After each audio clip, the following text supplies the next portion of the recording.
সবাইকে স্বাগতম এবং শুভেচ্ছা। আজকের Covid the help the I am sorry help the COVID-19 victims এই ফেসবুক গ্রুপে আপনাদের সবাইকে স্বাগতম জানাচ্ছি এবং শুভেচ্ছা জানবেন। আজকে আমরা যে বিষয়টা নিয়ে আলাপ করব সেই বিষয়টি হচ্ছে করোনা মহামারীর কালে জনস্বাস্থ্য পরিস্থিতি কি। আমরা জানি আমরা সারা বিশ্ব জুড়েই এক সংকটকালীন সময় কাটাচ্ছি। এই সময় আহ, বাংলাদেশের যে অবস্থা সারা বিশ্ব পরিস্থিতিও একই রকম অবস্থায়। আমরা করোনার চিকিৎসার নানা দিক এবং নানা বিষয় নিয়ে এই গ্রুপ থেকে বিভিন্ন সহযোগিতা এবং বিভিন্ন ধরনের আলোচনা ইতিমধ্যে আমরা শুনেছি। আজকে আমরা শুনবো জনস্বাস্থ্য বিষয়ক কথাগুলি। আসলে একটি সমাজের বা একটি দেশের জনস্বাস্থ্য নানাভাবেই নানা নানা ধরনের জীবাণু রোগ এবং চিকিৎসার সাথে ওতপ্রোতভাবে জড়িত, এবং এর সাথে শুধুমাত্র রোগ জীবাণুই সংশ্লিষ্ট না, আরো নানা বিষয় এর সাথে জড়িত আছে।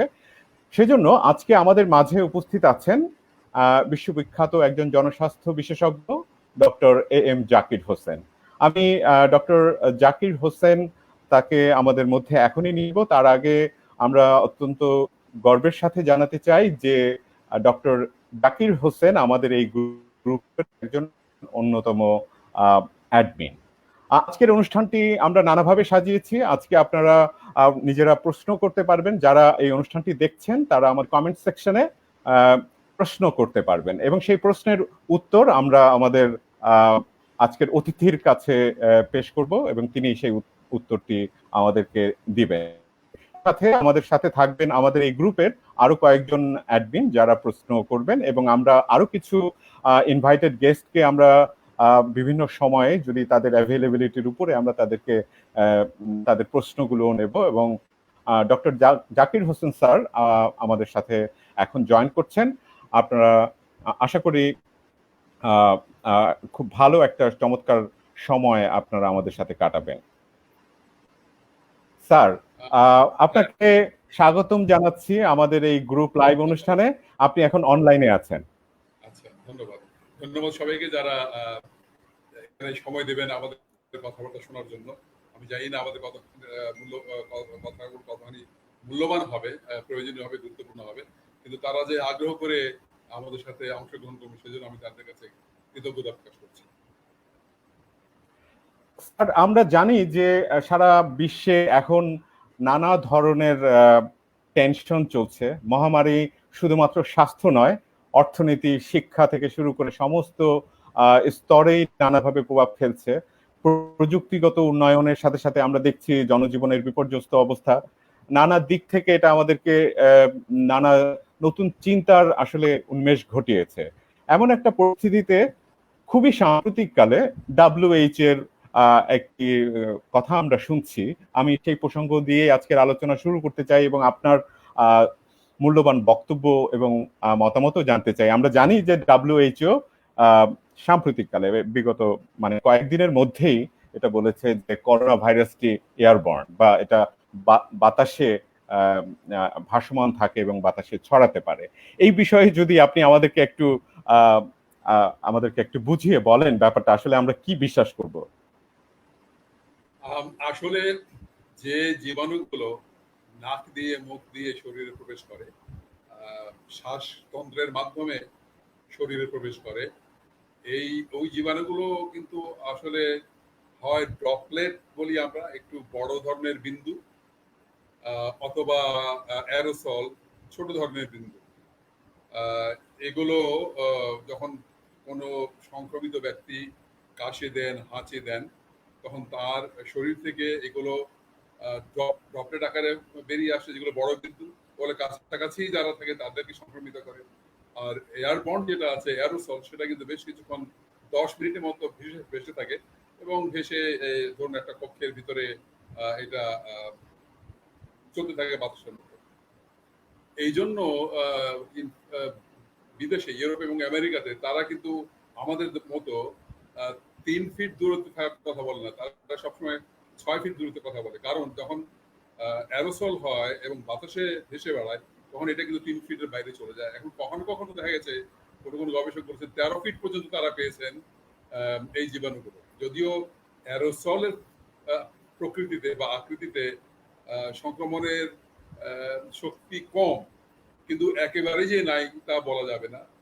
সংক্রমিত হয়, ড্রপলেটে যত সংক্রমিত হয় ততখানি না হলেও সংক্রমিত হয়, তো সেখানে একটা ঝুঁকি আছে যদি আমরা সেটা স্মরণে না রাখি এবং এটা যদি সে অনুযায়ী ব্যবস্থা না নেই। আর একটা কথা হলো, এটা কিন্তু নতুন কথা না।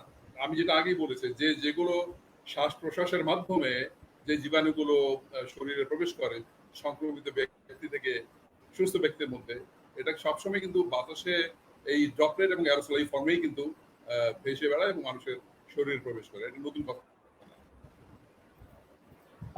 স্যার, আমাদের বাংলাদেশের পরিস্থিতিতে যেখানে এত ঘন বসতিপূর্ণ একটি শহর এবং সারা বাংলাদেশের প্রত্যেকটি জায়গায় যদি আমরা বিচার করি বৈশ্বিকভাবে, তাহলে বাংলাদেশ অত্যন্ত ঘন বসতিপূর্ণ একটি দেশ। সেই রকম একটি দেশে ঢাকা শহরে আমরা বেশ কিছুদিন যাবৎ দেখছি, বিশেষ করে গত 1 মাস যাবৎ সবকিছু প্রায় স্বাভাবিক হয়ে এসেছে। এমন ঘনবসতি পূর্ণ একটি শহরে আসলে বাতাসে যদি ভাইরাসটা ভেসে বেড়ায় এবং বাতাসে 6 ফিট দূরত্ব মেনটেন করে যদি একটা মানুষকে থাকতে হয়, সেক্ষেত্রে আমাদের পক্ষে এটা কতটুক সম্ভব? আপনি কি কি আপনার কি ধারণা? এই সম্ভাব্যতা এবং অসম্ভবতা এটা নির্ভর করে যে আমি কতখানি গুরুত্ব দিচ্ছি আমার জীবনকে, এক। দ্বিতীয় কথা, কতখানি আমি বিশ্বাস করছি এই তথ্যে, বৈজ্ঞানিক তথ্যে, যেটা 6 ফিটের বেশি দূরে ছড়াতে পারে। এবং আরেকটি হলো, কতখানি আমি বিশ্বাস করছি যে আমিও সংক্রমিত হতে পারি, আমিও আক্রান্ত হতে পারি। এই 3টা বিশ্বাস যদি খুব পরিপূর্ণভাবে একজনের মধ্যে না থাকে, তাহলে সে কিন্তু 3 ফিটও কিন্তু সে মূল্য দেবে না। আর যদি সেই 3টা সত্যকে বিশ্বাস করে, তাহলে কিন্তু 6 ফিট না। আমি যদি আরো বলি যে তোমার জীবন রক্ষার জন্য আরো দূরে যেতে হবে, সে যদি বিশ্বাস করে পরিপূর্ণভাবে, তাহলে সে কিন্তু সত্যি এটা পালন করবে।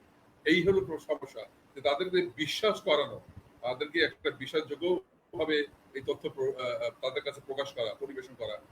ওইখানে আমার মনে হয় যে কমিউনিকেশনের যে যোগাযোগের যে কৌশলগুলো আছে, পদ্ধতিগুলো আছে, সেগুলো আমাদের মনে হয় ব্যবহার করতে হবে এইটা ওদেরকে বিশ্বাস করানোর জন্য।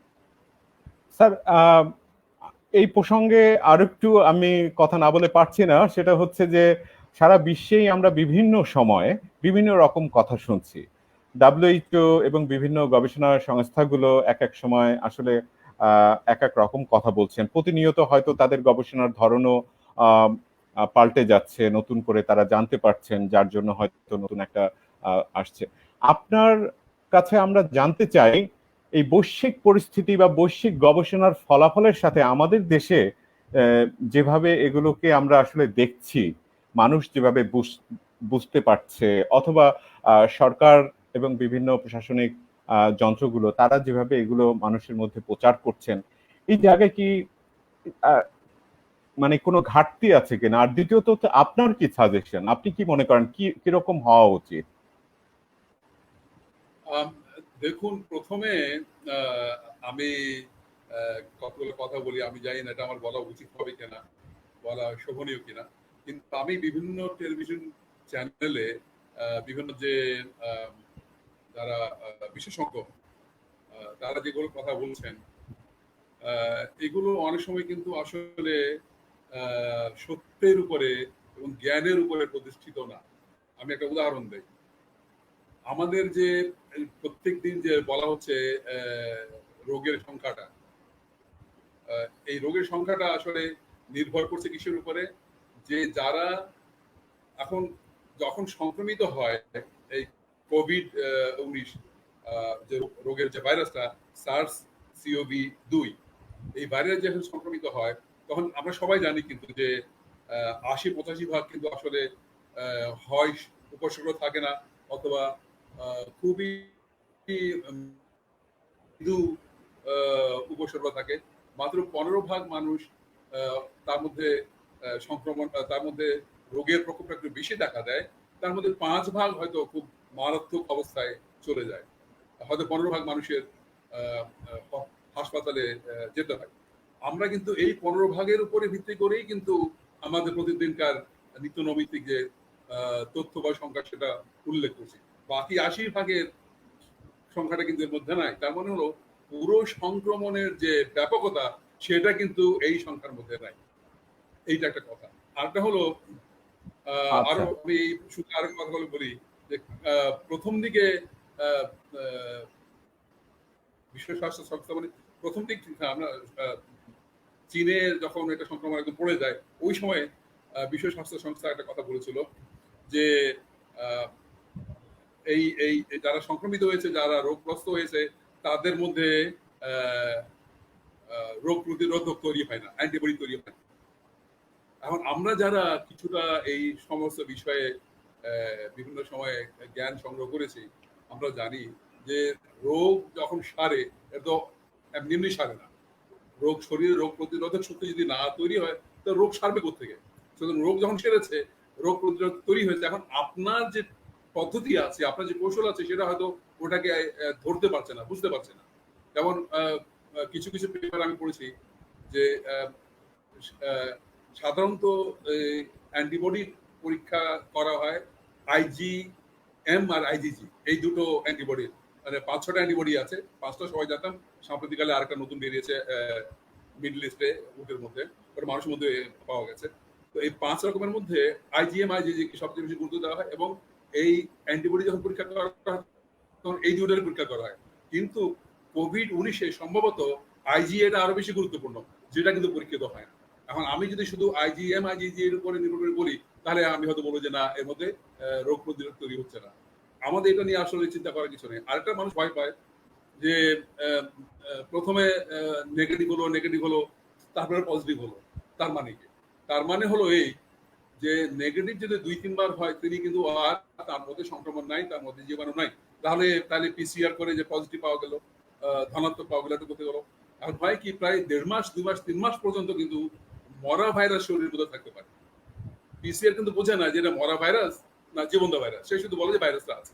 তো ওটা নিয়ে অনেকে খুব খুব দুশ্চিন্তায় পড়ে যায়। এটা কিন্তু দুশ্চিন্তা করার কিছু নাই। এই ভাইরাসটা আর নতুন করে রোগ তৈরি করবে না এবং অন্য কারোর মধ্যে এটা ছড়াবে না। আহ, আমি আসলে আহ, খুব চমৎকার একটা কথা আপনি বললেন, এবং আরো বিভিন্ন জায়গাতেই আসলে টেস্টিং অথবা অ্যান্টিবডি টেস্ট অথবা করোনা টেস্ট বিষয়ে সারা দেশেই নানা বিতর্ক চলছে। আহ, আপনি যেভাবে বললেন বাংলাদেশে 80-85% মানুষ অথবা সারা বিশ্বেই করোনায় স্বাভাবিকভাবেই সুস্থ হয়ে যায়, এমন একটা পরিস্থিতিতে আমাদের দেশে অ্যান্টিবডি টেস্ট কতটা গুরুত্বপূর্ণ মনে করেন? এবং সেক্ষেত্রে আমরা জানি যে বাংলাদেশে অ্যান্টিবডি টেস্ট এখন হচ্ছে না, কিন্তু একটি সংস্থা অ্যান্টিবডি টেস্ট কিট তৈরি করেছে, যেটা এখনো আহ, সরকার হয়তো অনুমোদন দেননি। সেক্ষেত্রে এই এই টেস্ট, অ্যান্টিবডি টেস্টটা যদি মার্কেটে আসে এবং মানুষের মধ্যে যদি এটা করার সুযোগ দেয়া হয়, সেক্ষেত্রে আহ, চিত্রটা কেমন হতে পারে? আচ্ছা, অ্যান্টিজেন টেস্ট আমরা কেন করছি? অ্যান্টিজেন টেস্ট করছি যে যখন পরীক্ষাটা করছি, যার মধ্যে পরীক্ষাটা করছি তার মধ্যে জীবাণুটা আছে কিনা, ওই অ্যান্টিজেনটা মানে যেটা রোগ করে, সংক্রমণ করে, সেই জীবাণুটা আছে কিনা, সেটা কিন্তু আমরা অ্যান্টিজেন টেস্ট করি। এবং এই যে আরটিপিসিআর যে পদ্ধতিটা বা মেশিন যেটা করা হয়, এটা কিন্তু অ্যান্টিজেনটা আছে কিনা বা ভাইরাস আছে কিনা, যেই মৃত হোক জীবিত হোক, সেটাকে বলে। কিন্তু সেটা ধরুন সংক্রমণ যদি হয়, তাহলে কয়দিন শরীরের মধ্যে থাকবে? 6 দিন, 8 দিন, 10 দিন। এরপরে হয় মানুষ সুস্থ হয়ে যাবে, অথবা তার হয়তো মৃত্যু ঘটতে পারে। তো এরপরে কিন্তু তার মধ্যে আর অ্যান্টিজেন পাওয়া যাবে না। তো যারা সুস্থ হয়ে গেছেন, সুস্থ হওয়ার সংখ্যা অনেক বেশি, আমরা জানি সবাই। আমাদের দেশে তো প্রায় 98.6 উপরে, 98.7% শতকরা, এত 98.7-এর বেশি তারা সুস্থ হয়ে যাচ্ছে। তো সুস্থ হওয়ার পরে ওনার মধ্যে কিন্তু অ্যান্টিজেন পাওয়ার সম্ভাবনা খুব কম, যদিও কিছু ক্ষেত্রে মরা অ্যান্টিজেন পাওয়া যেতে পারে। কিন্তু উনি সংক্রমিত হয়েছেন 10 দিন 15 দিন পরে কিন্তু অ্যান্টিজেন পরীক্ষা করে বোঝা যাবে না, তখন অ্যান্টিবডি পরীক্ষা করতে হবে। তো আমরা সার্ভেলেন্সের জন্য দরকার যে আসলে কত মানুষ সংক্রমিত হয়েছিল, কত মানুষের মধ্যে অ্যান্টিবডি তৈরি হয়েছে, কত মানুষ আর অন্যদেরকে সংক্রমিত করবে না, ওইটার জানার জন্য কিন্তু অ্যান্টিবডি টেস্ট করা দরকার। তবে অ্যান্টিবডির আপনার টেস্টের কতটা মান আছে। একটা হলো আমরা বলি সেন্সিটিভিটি, মানে যতজনের মধ্যে অ্যান্টিবডি থাকার কথা ততজনকে আমরা অ্যান্টিবডি আছে এটা পেয়েছে কিনা। আরেকটা হলো স্পেসিফিসিটি, যতজনের অ্যান্টিবডি তৈরি হয়নি তাদের মধ্যে যে অ্যান্টিবডি তৈরি হয়নি এটা সঠিকভাবে বলতে পারে। তো স্যার এখন এই পরীক্ষাগুলোতে বলেন। না, আপনি আপনি বলেন প্লিজ। হ্যাঁ, প্লিজ কন্টিনিউ করেন স্যার। তো এখন এখন অ্যান্টিবডি আমাকে জড়িত হয় যে অ্যান্টিবডি, আমি যদি কাউকে বলি যে আপনার মধ্যে অ্যান্টিবডি নাই, তাহলে ওখানেই আমার জোর দিতে হবে যে আসলে অ্যান্টিবডি নাই। ওখানে ভুল করা চলবে না, খুব কম ভুল হতে হবে। অ্যান্টিবডি আছে কিন্তু আমি খুঁজে পাইনি, ওর সেখানে কিন্তু ওটার পরিণতি ব্যাপকতা কিন্তু খুব মারাত্মক হবে না। এই জন্য আপনার এই অ্যান্টিবডি টেস্টের যে স্পেসিফিসিটি, ওটা বলা হয় 95 ভাগ হতে হবে। মানে 95 ভাগ মানুষকে আমি সঠিকভাবে নিশ্চিতভাবে জানতে পারবো যে তার মধ্যে অ্যান্টিবডি নাই, সুতরাং সে মারাত্মক, সে কিন্তু ছড়াতে পারে। আর সেন্সিটিভিটি যেটা, ওটা 90 ভাগ আমরা বলছি। তো 90 ভাগ যদি সঠিকভাবে বলতে পারি তাহলে আমরা সঠিক। আরেকটা কথা আছে, যদি শতকরা 25-30 ভাগের যে সংক্রমণ থাকে জনসাধারণের মধ্যে, তাহলে কিন্তু এই পরীক্ষাটা কিন্তু আসলে খুব ভালো ফল দেয় না। আচ্ছা আচ্ছা আচ্ছা, তখন খুব অ্যান্টিবডি ভালো আছে, ফল এটা দেবে না। এই ভুল বেশি পাওয়া যায়, বেশি পাওয়া যায় ফলাফল যে স্যার অ্যান্টিবডি আছে যদিও আসলে নাই। স্যার অ্যান্টিবডি টেস্টের সাথে নানা ধরনের বিতর্ক আছে, আমরা মোটামুটি একটা ধারণা পেলাম। একটা বিষয় খুব স্পষ্ট যে করোনা বিভিন্ন দেশে, বিভিন্ন জাতিসত্তা সত্তা এবং বিভিন্ন অঞ্চলে নানা রকম আচরণ করছে। বিভিন্ন ধরনের গবেষণায় আমরা দেখছি এবং নানা কথাও শুনেছি যে বাংলাদেশে করোনার প্রভাবটা অত বেশি মারাত্মক নয়। খুব শীঘ্রই একটা পত্রিকার, কিছুদিন আগে একটা পত্রিকায় এসেছে যে বাংলাদেশে করোনার প্রভাবটা কিছুটা কমতে শুরু করেছে। গ্রাফে বা বিভিন্নভাবে টেস্টিং অথবা মানুষের মৃত্যুর হার এগুলো গবেষণা করে তারা দেখেছেন যে হয়তো এটা কমতে শুরু করেছে, অথবা ইউরোপ আমেরিকার মতো এরকম নয় বাংলাদেশের ফ্যাটালিটি। সেক্ষেত্রে আপনি কি কারণটা মনে করেন? আসলেই কি চিত্রটা এরকম, মানে যা আমরা শুনছি আসলেই কি এটা সত্যি? আর যদি তাই হয় তাহলে সেটার কারণটা কি? প্রথম কথা হলো, আমাদের সে আসলে সংক্রমণের ব্যাপকতা কতখানি এটা কিন্তু আসলে আমরা বলতে পারছি না। কারণ ওই যে আমরা 85 ভাগ মানুষের মধ্যে আসলে সংক্রমণ হয়েছে কিনা সেটা তো আমরা জানি না। আমরা শুধু 15 ভাগ মানুষের মধ্যে পরীক্ষা করে বলছি যে এর মধ্যে 22 ভাগ 23 ভাগ মানুষ সংক্রমিত পাওয়া যাচ্ছে, কিন্তু বাকি ওদের মধ্যে ব্যাপকতা কতখানি আমি জানি না।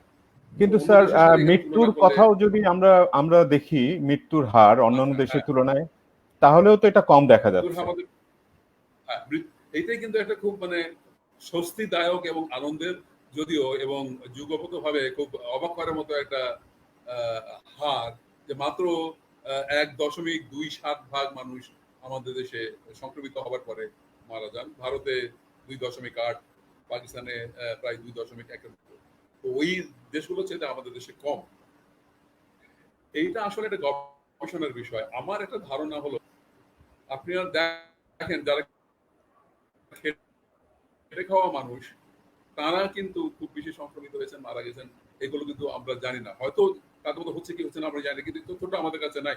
আমার একটা ধারণা ভুল হতে পারে যে তাদের মধ্যে সংক্রমণ এবং মৃত্যু হার অনেক কম, এবং কম হওয়ার কারণ হতে পারে তারা যে শারীরিক পরিশ্রমটা করেন এবং এবং রোদের মধ্যে পরিশ্রমগুলো করেন, যেখান থেকে ভিটামিন ডি শরীরে উৎপন্ন হয়। আমরা জানি ভিটামিন ডি কিন্তু রোগ প্রতিরোধের একটা বড় শক্তি।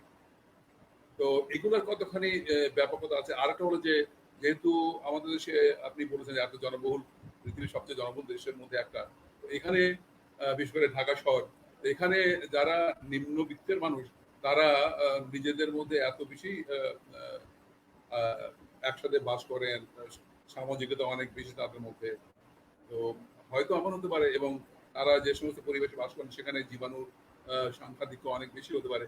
সেখান থেকে এমন হতে পারে যে তারা কিছুটা এই ধরনের ভাইরাস থাকে, যদিও এটাকে আমরা নভেল করোনা ভাইরাস বলছি, কিন্তু করোনা ভাইরাস আসলে কিন্তু প্রায় 200-300 ধরনের করোনা ভাইরাস আছে, এবং 1000 বছর আগে থেকেই কিন্তু করোনা ভাইরাস পৃথিবীতে আছে, যদিও মাত্র 1931 সালে প্রথম করোনা ভাইরাস আবিষ্কৃত হয়েছে। কিন্তু আমাদের দেশে হয়তো এই কিছু ভাইরাসের হয়তো সংক্রমিত হয়ে আমাদের সাধারণ মানুষরা হয়তো কিছুটা তাদের মধ্যে প্রতিরোধক তৈরি হয়েছে। এই সমস্ত কারণ আমার ধারণা, যেগুলো আমাদের দেশে মৃত্যু হার অনেকখানি কম। কিন্তু এটা আসলে এগুলো সত্য কিনা সেটা আসলে গবেষণা করে দেখার প্রয়োজন আছে। আসলেই বিষয়টা খুবই একই সাথে কষ্টের এবং একই সাথে একদিক থেকে আমরা মনে হয় একটু সৌভাগ্যবানও। আমাদের বেশ কিছু সদস্য এখানে প্রশ্ন করেছেন, তার মধ্যে একটি প্রশ্ন আমি আপনাকে দেখাতে চাই। প্রশ্নটি হচ্ছে, আমাদের দেশে যারা অলরেডি করোনা এফেক্টেড হয়ে ভালো হয়ে গেছে, তাদের মধ্যে কম হোক বেশি হোক ইমিউনিটি তৈরি হয়েছে। এখন প্রশ্ন হলো, তাদের কি অন্য সবার মতো মাস্ক পরিধান করা আবশ্যক? তারা যদি দ্বিতীয়বার এফেক্টেড হয়, সেক্ষেত্রে ক্রিটিক্যাল ইলনেসের সম্ভাবনা কতটা, যেহেতু তার মধ্যে কম হলেও অ্যান্টিবডি আছে? স্যার যদি প্রশ্নটার উত্তর একটু দিতেন। এটা বেশ মজার একটা প্রশ্ন।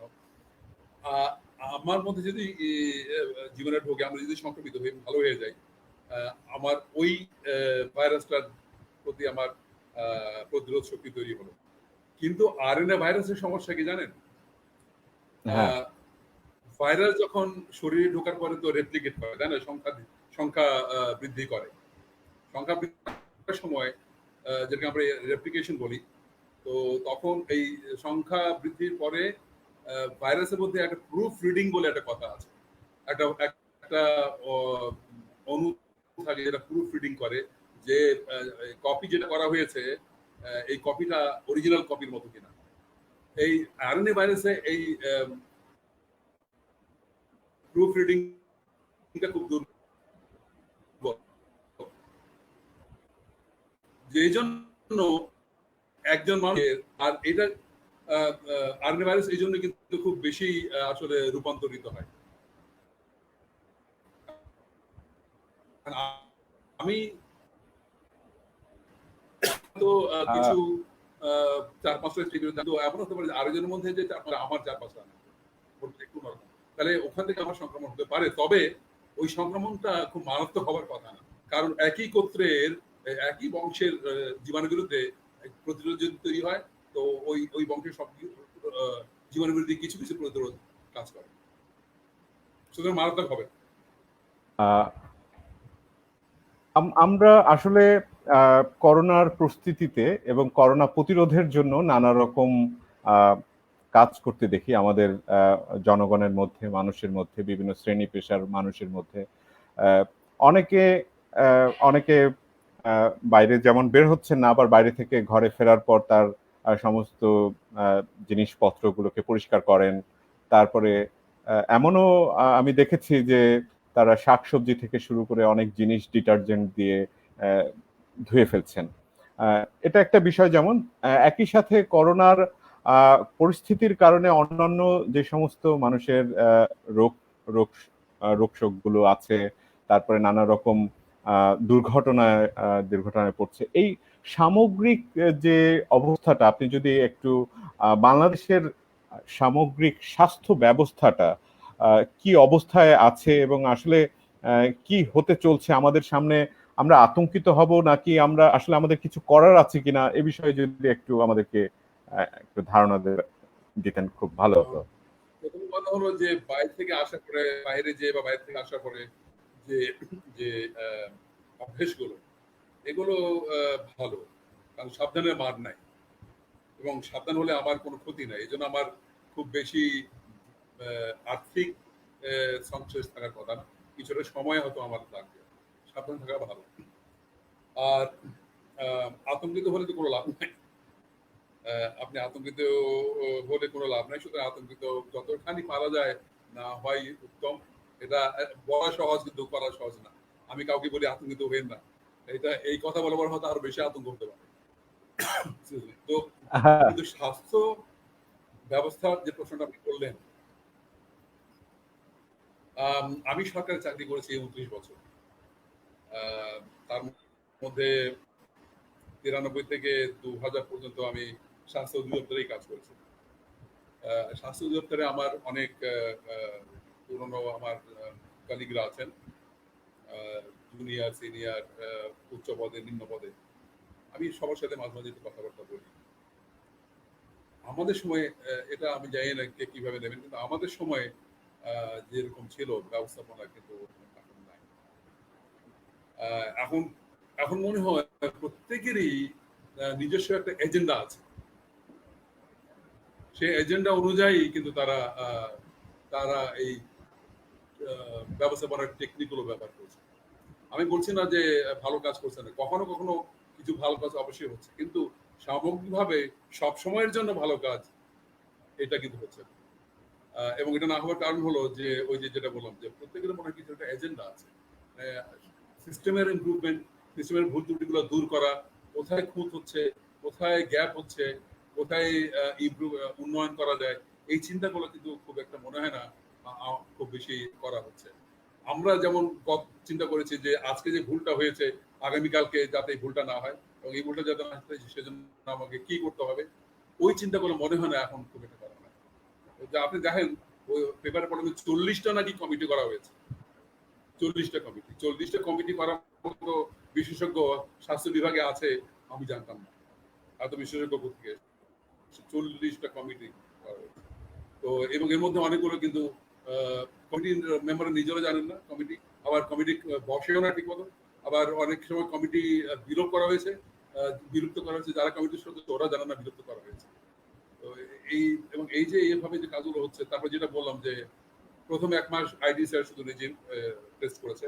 আইডি স্যারের হলো অজুহাত হলো যে তাদেরকে বলা হয়েছে শুধু তারা এই কাজটা করবে। আইডি স্যারের কাজ হলো সার্ভেলেন্স, তাদের পুরো ব্যাপকভাবে পরীক্ষা করে ছড়িয়ে দেওয়ার কাজ। এটা কিন্তু মন্ত্রণালয় থেকে তাদের বলা উচিত ছিল, সহযোগিতা দেওয়া উচিত ছিল। আজ পর্যন্ত এখনো কিন্তু লাস্ট আমি যখন জানি 42টা জেলাতে কিন্তু এখনো পিসিআর মেশিন নাই, এবং 30-35টা পিসিআর মেশিন শুধু ঢাকাতেই আছে। এই হলো ব্যবস্থাপনা। স্যার, আমাদের মাঝে অনেক সদস্য আছেন, তারা নানা প্রশ্ন করছেন।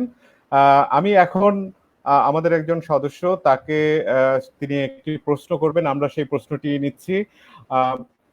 উনি হচ্ছেন বাংলাদেশ পুলিশ হেডকোয়ার্টার্সের additional SP mister Arman Al Masud. আমি তাকে নিয়ে আসছি।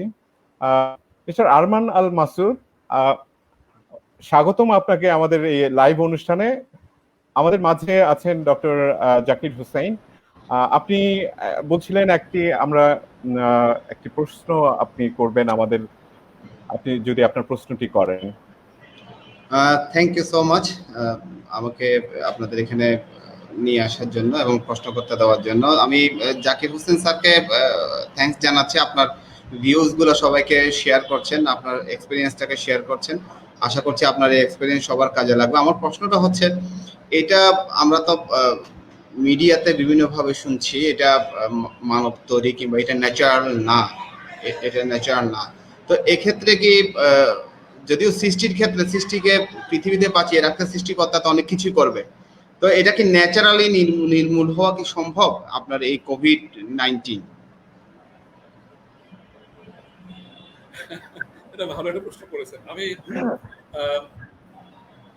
করোনা ভাইরাস, আমি যেটা বলেছিলাম 200-300 রকমের করোনা ভাইরাস আছে, তার মধ্যে 8টা হলো মানুষের জন্য ক্ষতিকর, এর মধ্যে 3টা খুব বেশি মারাত্মক। আপনাদের খেয়াল আছে হয়তো 2002 সালে চীনে কিন্তু সার্স ভাইরাস দেখা দিয়েছিল, ওটা কিন্তু এই জাতীয়, ওই জন্য ওটাকে এখন সার্স সিওভি 1 বলা হয়, আর এটাকে বলা হয় সার্স সিওভি 2, কারণ প্রায় একই ধরনের। এটা 2000 সালে 2002 তখন ওখানে মারা গেছিল প্রায় 9000। এরপরে আপনার 2012 সালে মার্চ, যেটা হলো মিডল ইস্ট যে আপনার ভাইরাসটা, রেসপিরেটরি ভাইরাস যেটা আছে, এটা হলো 2012 সালে। ওখানে মারা গিয়েছিল 1000-এর মধ্যে রোগীর মধ্যে 400 জন, 40%। এবং এই সম্প্রতি 2020-এর জানুয়ারিতে ওখানে 2,500 সংক্রমিত হয়েছিল, তার মধ্যে 35% মারা গেছে, আর একটু কমে গেছে, কিন্তু সংক্রমণে বেড়েছে। এখন আমরা রোগতত্ত্বের আলোকে আমরা বলি যে সাধারণত যখন কোনো জীবাণু মানুষের মধ্যে প্রবেশ করে নতুন রূপ নিয়ে, সেটা কিন্তু প্রথম থেকে খুব মারাত্মক, আস্তে আস্তে তার এই মারাত্মক যে রূপটা সেটা বদলে যায়। কারণ ভাইরাসগুলো চেষ্টা করে টিকে থাকতে, এবং তারা শিখে যায় যে যদি বেড়ে ফেলে তাহলে সে মারা যাবে, সে টিকে থাকতে পারবে। তখন সে চেষ্টা করে হোস্টের সাথে, মানুষের সাথে একটা, যেটাকে আমরা বলি কমেন্সাল একটা সম্পর্ক তৈরি করতে, যে হোস্টও বাঁচবে, সেও বাঁচবে। তো যেমন ধরুন আপনার ইনফ্লুয়েঞ্জা ভাইরাস, এইটা কিন্তু 1918 সালে থেকে 20 সালে কেউ বলছেন 1.7 কোটি, 5 কোটি, তার মানে তখন প্রায় এটা খেয়াল নাই, প্রায় 25% মানুষ, পৃথিবীর 25% মানুষ মারা গেছেন। কিন্তু এখন ওটা কি, এখন ওটা একই আছে, যারা হয় তাদের মধ্যে ইনফ্লুয়েঞ্জা করে, কারো কারো নিউমোনিয়া করে, কিন্তু সেই মারাত্মক অবস্থা এখন নাই। আর একটা হলো ওই যে SARS-CoV-1 যে ভাইরাসটা, ওইটা কিন্তু 2004 সাল পর আর কিন্তু পাওয়া যাচ্ছে না। এখন একটা জিনিস যে এই SARS-CoV-2 বা COVID-19 যে জীবাণু, এটা কিন্তু এই ফর্মে থাকবে না, তার নিজের টিকে তার আপনার ভিরুলেন্স বলি, মারাত্মকতা, সেটা কিন্তু আস্তে আস্তে কমে যাবে। এটা কিন্তু আমাদের রোগতত্ত্বের আমাদের এটা জ্ঞান। আমি উত্তর দিতে পেরেছি ঠিক মতো আপনার? স্যার, আপনি খুব ভালোভাবে উত্তর দিয়েছেন। আমার মনে হয় আরমান আল মাসুদ ভাই উত্তরটি পেয়েছেন। আমি আরমান আল মাসুদ ভাইকে পেয়ে আমি আসলে আরেকটি প্রসঙ্গ এখানে না এনে পারছি না। আমরা জানি যে বাংলাদেশে কিছু কিছু পেশার মানুষ ফ্রন্ট লাইনে কাজ করেন, এবং আমরা যখন থেকে শুরু হয়েছে করোনা ভাইরাসের লকডাউন, তখন থেকেই আমরা দেখছি যে আমাদের এমন একটি দেশে আসলে অনেক সৌভাগ্যবান আমরা যে কিছু পেশার মানুষ আসলে অকাতরে জীবনকে বিলিয়ে দিয়েছেন, এবং পুলিশ প্রশাসনের একটা বড় অংশ বলতে গেলে আক্রান্ত হয়েছেন অন্যান্য পেশাজীবী লোকজনের চেয়ে। আমি জানি না স্যার, এ বিষয়ে আপনি যদি আমাদেরকে একটু ধারণা দিতে পারেন, অন্যান্য পেশার মতো পুলিশ পেশা অথবা সাংবাদিকতা, আইন শৃঙ্খলা বাহিনীর সাথে সাংবাদিকতা এবং যারা এই সেবা দানের সাথে সরাসরি জড়িত আছেন, এদের, হ্যাঁ, আপনার এটার সাথে আমিও একটা জিনিস স্যারকে আমি অ্যাড করতে চাচ্ছি। মানে আমার একটা ছোট একটা স্টাডি আছে। স্টাডি বলতে কি, আমি আমার অফিসে সরি আমি আপনাকে ইন্টারাপ্ট করলাম যদিও, না ঠিক আছে, না আমি আমার অফিসে আমার আন্ডারে কাজ করে অলমোস্ট 40-এর কাছাকাছি লোকজন আছে যারা আমার আশেপাশে থাকে। তো এদেরকে নিয়ে আমি even like from the beginning আমি একটা স্টাডি করে দেখছি, কেননা আমরা প্রতিদিনই কাজ করছি। যেদিন থেকে করোনা আসছে আমরা কিন্তু একদিনের জন্য কিন্তু করোনার কারণে আমরা একদিনের জন্য কাজ বন্ধ করিনি, প্রতিদিনই কাজ করছি। ইভেন করোনা এই প্যান্ডেমিক সিচুয়েশন আসার আগে যদি আমরা 8 ঘন্টা কাজ করে, বর্তমানে কিন্তু আমরা 16 ঘন্টা কাজ করছি এমন অবস্থা। তো তাতে আমার একটা স্টাডি হলো যে আমার যে কলিগগুলো, আমার যে জুনিয়র কলিগরা অনেক বেশি ভয় পেত, কিংবা মেন্টালি যারা একটু সিক, অল্পতে যারা ভীতু, তাদের কিন্তু করোনা আক্রান্তের সংখ্যাটা আমি একটু বেশি দেখতে পাচ্ছি। লাইক আমার আন্ডারে 40 জনের মধ্যে অলরেডি 15 জন করোনা আক্রান্ত। 10 থেকে 15 হবে না, 15 চেয়ে একটু কম, 12 কি 13 হবে। তো ফ্রম দ্য বিগিনিং যাদেরকে আমি দেখে আসছি, যাদের একটু সাহসটা কম, যারা অল্পতে ভয় পাচ্ছে, যারা অনেক বেশি ভীত সন্ত্রস্ত অবস্থায় অফিস করতো বা সবসময় বেশি সিরিয়াসনেস দেখাতো, ওদেরই দেখলাম এই করোনা সংক্রমণটা বেশি, এবং তার মধ্যে এরা অসুস্থ অবস্থায় বেশি আছে। এবং যারা সাহস নিয়ে, যদিও মানে সেফগার্ডে ছিল, ভালো মতো সাহস নিয়ে কাজ করেছে, অন্তত নিজেকে সেফ রাখার জন্য সাহস নিয়ে মোকাবেলা করার চেষ্টা করেছে, তারা এখনো পর্যন্ত টিকে আছে। এবং আমি আমার ক্ষেত্রে আমি বলতে পারি, আমার সারাউন্ডিংসে আমি যেখানটায় বসি 10 ফিটের ভিতরে 4টা উইকেট নেই। তো সবার ফ্যামিলি কিন্তু অনেক কষ্ট করছে। তো এক্ষেত্রে মানে আমার এই স্টাডিটা হলো যে যাদের মধ্যে এই ধরনের মেন্টাল স্টেবিলিটিটা কম, যাদের সাহসটা দেখাচ্ছে কম, তাদের ইমিউনিটি সিস্টেম কি কোনো হ্যাম্পার হচ্ছে, যার ফলে তারা কুইকেস্ট টাইম এ ধরনের সিক ফিল করছে কিংবা এ ধরনের অন্য কিছু। আমি বলছি না আমি করোনা আক্রান্ত না, হয়তো আমিও করোনা আক্রান্ত, হয়তো, বাট আমার মধ্যে আমি কোনো সিমটম আমি দেখতে পাচ্ছি না, বা আমার এখনো পর্যন্ত মনে হয়নি আমাকে টেস্ট করাতে হবে।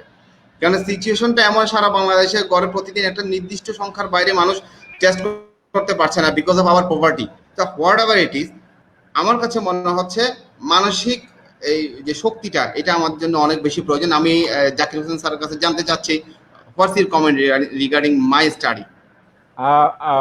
আরমান ভাই খুবই দারুণ একটা কথা বলেছেন। মানসিক স্বাস্থ্য বা মানসিক সক্ষমতা এই রোগের আসলে এই ভাইরাস থেকে পরিত্রাণের জন্য হয়তো বড় একটা সহায়ক হিসেবে কাজ করছে। আরমান ভাই, আপনাকে অনেক ধন্যবাদ প্রশ্নটি করার জন্য এবং আমাদেরকে সময় দেওয়ার জন্য। Thank you. এবং আমরা এই উত্তর শুনবো। তার আগে আমরা এখন আরেকটা প্রসঙ্গে আমি আসতে চাই, সেটি হচ্ছে ফ্রন্ট লাইনে যারা আছেন, যেমন বাংলাদেশ পুলিশ বা আইন শৃঙ্খলার সাথে জড়িত যারা আছেন, একই সাথে সাংবাদিকরাও এই ঝুঁকিপূর্ণ কাজের সাথে জড়িত আছেন, তারা বাইরে বের হচ্ছেন। আমাদের মাঝে একজন সাংবাদিকও আছেন, তিনিও আপনাকে স্যার প্রশ্ন করবেন। আমরা তাকে আনতে আনতে আপনি যদি একটু এই বিষয়টা, যারা ফ্রন্ট লাইনে যারা কাজ করছেন তাদের স্বাস্থ্যের দিকে বিষয়ে কোন দিকটা আসলে খেয়াল রাখা উচিত, যদি আমাদেরকে একটু বলতেন। হ্যাঁ, আসলে সংক্রমণ হওয়ার যে রাস্তাটা আমরা সবাই জানি, নাক, মুখ এবং কিছুটা হলো চোখ।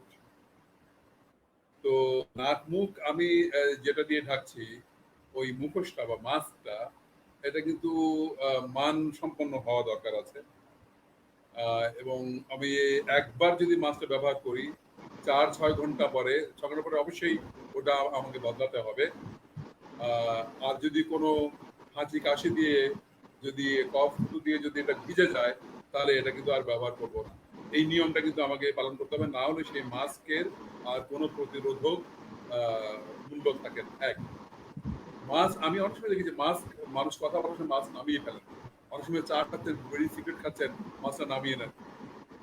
এখন যদি আশেপাশে কোনো মানুষ না থাকে তাহলে তো ঠিক আছে, কিন্তু আশেপাশে মানুষ ঘুরঘুর করছে, আমি তো জানি না আসলে কে সংক্রমিত। তো ওইখানে আমি মাছ নামিয়ে গল্প করছি, সিগারেট খাচ্ছি, চা খাচ্ছি, মাছ নামিয়ে কথা বলছি, এটা কিন্তু আসলে খুব ভালো অভ্যাস না। এইটা আমাদের পরিত্যাগ করা দরকার আছে। আর চোখ ঢাকা দরকার আছে। আমি গগলস যদি হয়, তার চেয়ে ভালো হয় যদি আমি ফেস শিল্ডটা পাই। যারা ফ্রন্ট লাইনে কাজ করেন তাদের কিন্তু এই ফেস শিল্ড আর মাস্ক, এই দুটো সাধারণ দরকার। গ্লাভস নিয়ে কিন্তু অত আমার ব্যক্তিগত মাথা ব্যথা নেই, কারণ গ্লাভস আর আঙুল একই কথা। স্যার, আমরা কথা বলতে বলতে স্যার একটু আপনাকে ইন্টারাপ্ট করি। আমরা কথা বলতে বলতে ফ্রন্ট লাইনের একজন কর্মীকে আমাদের মাঝে পেয়েছি। ধন্যবাদ এবং স্বাগতম সুদীপ্ত সালাম। সুদীপ্ত কাজ করছেন প্রথম আলোতে, তিনি আছেন ফটো জার্নালিস্ট হিসেবে এবং মাল্টিমিডিয়া জার্নালিস্ট হিসেবে। সুদীপ্ত, আমাদের মাঝে আছেন ডক্টর এম জাকির হোসেন। আমরা আলাপ করছিলাম আসলে আপনারা যারা নিজেদের জীবনকে বাজি রেখে কাজ করে যাচ্ছেন, একই সাথে আরো বিভিন্ন প্রফেশনের মানুষ। কিছুক্ষণ আগে আমাদের মাঝে ছিলেন আরমান আল মাসুদ, এসপি, এবং একই সাথে স্বাস্থ্যকর্মীরা কাজ করে যাচ্ছেন। তো আরমান আল মাসুদ একটি খুবই চমৎকার কথা বলেছেন যে তার অধীনে যারা আসলে মানসিকভাবে দৃঢ়, তারা অনেক ভালো রেসপন্স করছে, ভালোভাবে কাজ করে যাচ্ছেন, কিন্তু যাদের মানসিক অবস্থা একটু খারাপ, যাদের মনের মধ্যে ভয় ভীতি আছে, তারা হয়তো আক্রান্ত হয়ে পড়ছে। একই সাথে আপনাদের দিকটাও আমরা জানি, অনেক জার্নালিস্ট আক্রান্ত হয়েছেন, এবং আমরা জাকির স্যারের কাছে শুনছিলাম যে আসলে ফ্রন্টলাইন কর্মীদের জন্য কোন ধরনের প্রিকশন আমাদেরকে নিতে হবে। আমরা তার কথাটা শোনার পরে আপনার প্রশ্নটা আমরা শুনবো।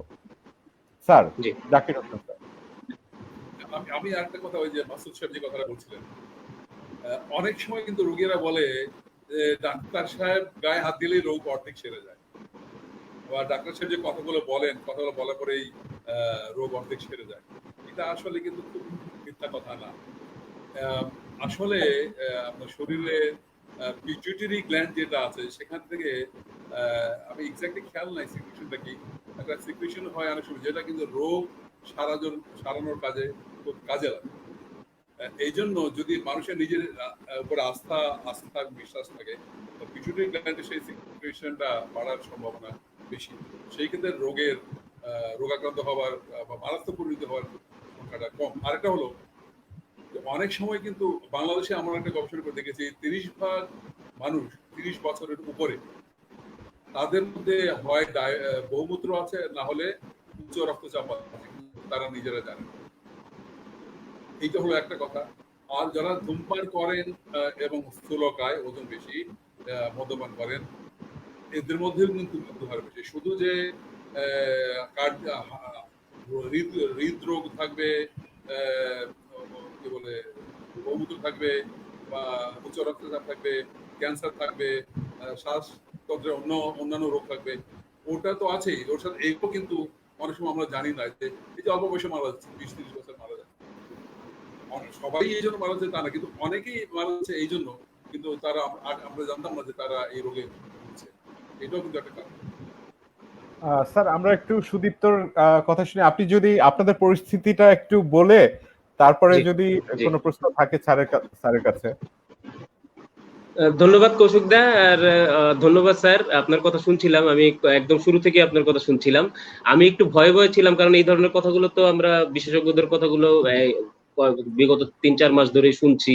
একই রকম কথা ভাবছিলাম যে বোধহয় সেই পুনরাবৃত্তি হবে, কিন্তু সত্যিকার অর্থে স্যার আমি আপনাকে স্বীকার করতে চাই, আমি আপনার কথাগুলো খুবই মনোযোগ দিয়ে শুনছিলাম এবং খুবই একেবারে নতুন অনেক কিছু আপনার কাছ থেকে জানলাম। যেমন একটা বিষয় আমি একেবারেই জানতাম না, ওই যে আপনি বলছিলেন যে মৃত ভাইরাস এবং জীবিত ভাইরাস যেটা অনেক সময় পজিটিভ দেখায়, এটা একটা বিরাট বিরাট তথ্য। এটা আমার মনে হয় না মানে সাধারণ মানুষ জানে, এটা জানা উচিত তাদেরও, তাহলে একটু ভীতিটাও কমবে। আর ওই যে আরমান ভাই যেটা বলছিলেন, আরমান ভাইয়ের সাথে আমি পুরোপুরি একমত যে মনোবল তো থাকাটা খুবই জরুরি, অবশ্যই জরুরি, কিন্তু আমি আবার একটু ডিফারও করি যে একটু ভীতিও থাকা উচিত বলে আমি মনে করি। হ্যাঁ, ভীতিটা থাকলে কি হয়, আপনার ভিতর থেকে একটা ডাক আসে, সেটা আপনার ছেলে মেয়ের জন্যই হোক, সেটা আপনার ওয়াইফের জন্যই হোক, পরিবারের অন্যান্য সদস্যদের সুরক্ষার জন্যই হোক, ভীতিটা থাকা উচিত। আমার মধ্যে ভীতিটা আছে, আমি এটা স্বীকার করি, এবং ভীতি আছে বলেই আমি আমার যথাসম্ভব আমি আমার কাজটা সুরক্ষার সঙ্গেই করি। আর আমাদের পরিস্থিতির কথা যেটা বললেন, যে আমাদের পরিস্থিতিটা একেবারে শুরু থেকেই যে ঝুঁকিপূর্ণ, এটা আমরা জানতাম। আমার মনে হয় না আমাদের যারা আক্রান্ত হয়েছেন সাংবাদিকরা কেউই অবাক হয়েছেন যে তিনি আক্রান্ত হয়েছেন বলে আমার মনে হয় না, কারণ আমিও একেবারে আমি একেবারেই প্রস্তুত থাকি যে হতে পারে।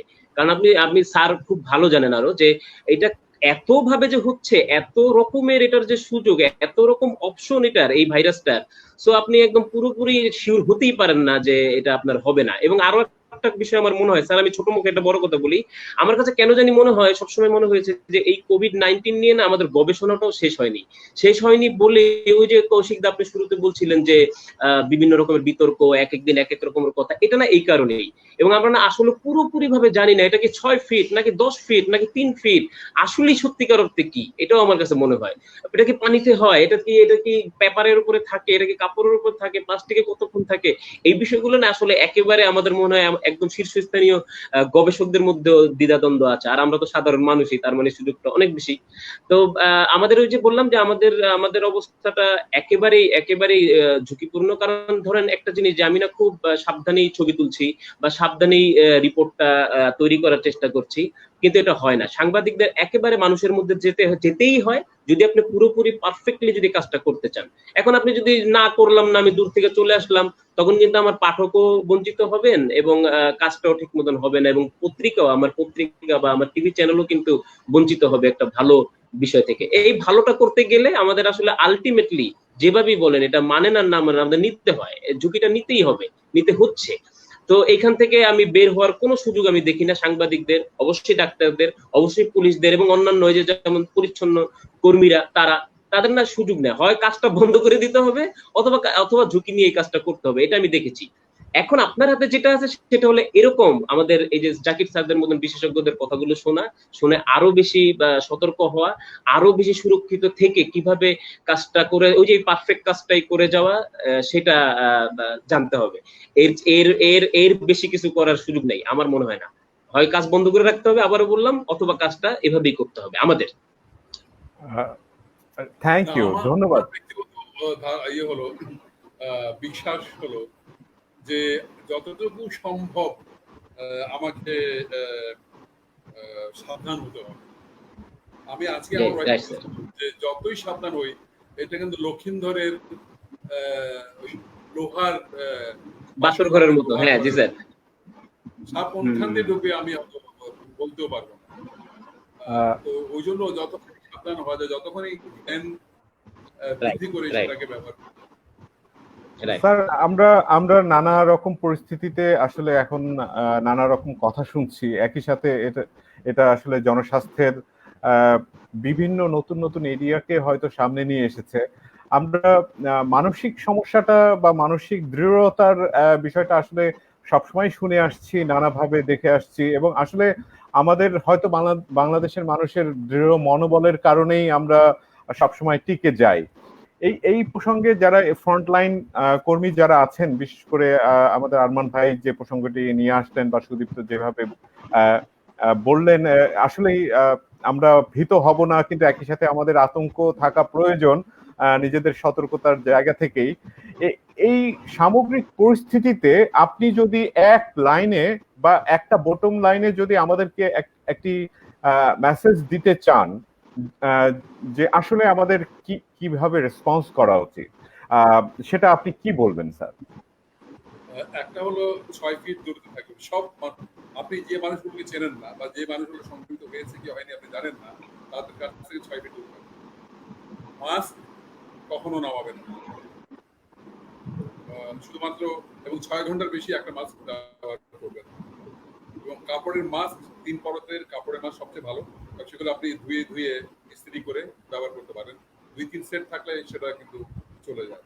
আর যেগুলো সার্জিক্যাল আছে সেগুলো একবার ব্যবহার করার পরে আরেকবার ব্যবহার করা যায় না। কেউ কেউ N95 এগুলো 7 দিন ব্যবহার করে, পরে আবার অষ্টম দিনে আবার প্রথম দিন এটা ব্যবহার করেন। সেটা হয়তো ব্যবহার করা যায়, কিন্তু ওটা কিন্তু কোনো আমার জানা মতো কোনো গবেষণা করা হয়নি যে এগুলা আসলে অষ্টম দিন ব্যবহার করলে ঠিক প্রথম দিনের মতো এতখানি প্রতিরোধমূলক কিনা, সেটা আমি জানি না। যাই হোক, এই মাস্কের ব্যাপারটা করতে হবে, 6 ফিট দূর থাকতে হবে। এবং এই যে হাত ধোয়ার কথাটা বলা হচ্ছে, আমি বলবো না যে আপনি সারা মাস ঘরে আছেন, কোনদিন কোনো বাইরে যাননি, বাইরে থেকে কেউ আসেনি, আপনি বাইরে কোনো কিছু ধরেননি, তারপরে আধা ঘন্টা পরে পরে আপনি বাথরুমে দৌড়াবেন হাত ধোয়ার জন্য, ওটা আমি কিন্তু সমর্থন করি না। কিন্তু আপনার যদি সন্দেহ হয় যে আপনি বাইরে কোনো কিছু ধরেছেন, সংক্রমিত হোক না হোক, বাইরে কিছু ধরেছেন, আপনি কিন্তু সাবান দিয়ে পুরো 30 সেকেন্ড সাবান দিয়ে আপনি হাত দিয়ে নেবেন, যেভাবে বলা হয়েছে সেই নিয়ম অনুযায়ী। এইটা কিন্তু করতে হবে। এই তিনটা যদি করা হয় আমার মনে হয়। আর ওই যে যদি রোগ আক্রান্তকে, সন্দেহজনক রোগ আক্রান্ত রোগী যদি পাই, আমি তাকে হয় কোয়ারেন্টাইনে রাখবো, আর যদি পরীক্ষা করে তাকে পাওয়া যায় যে উনি ধনাত্মক রোগ আক্রান্ত সংক্রমিত, তাহলে তাকে আইসোলেশন। এইটা। আর বয়স্ক মানুষ যারা আছেন, যাদের এই যে কোমরবিডিটি যেটা বলি আমরা, এই ধরনের মানুষ যদি থাকে তাদেরকে এমন ভাবে রাখবেন, এমন সাবধান রাখবেন যাতে করে তারা, আমার পরিবারে কেউ যদি বাইরে আসা যাওয়া করে কাজের অন্য কোনো কারণে, আমার যদি একটা বয়স্ক মানুষ থাকেন, তাকে আমি ওই যে লোকটা প্রত্যেকদিন আসা যাওয়া করছে, পরিবারের সদস্য কিন্তু আসা যাওয়া করছে, তাকে আমি ওই বয়স্ক লোকের কাছাকাছি যেতে দেবো না। বয়স্ক লোকটা এমন ভাবে রাখবো যাতে করে সে বাইরে অন্য কারোর সংস্পর্শে।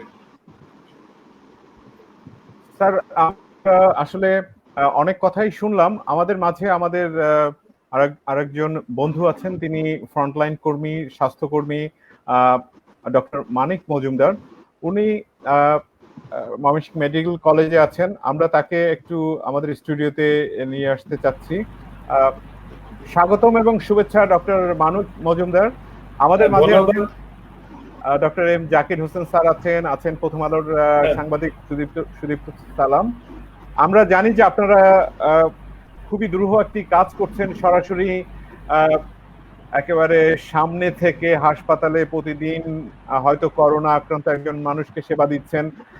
এর আসলে কোনো কিছুর সাথে এর তুলনা সম্ভব নয়। অন্যান্য মানুষের চেয়ে আপনাদের ঝুঁকি অনেক বেশি।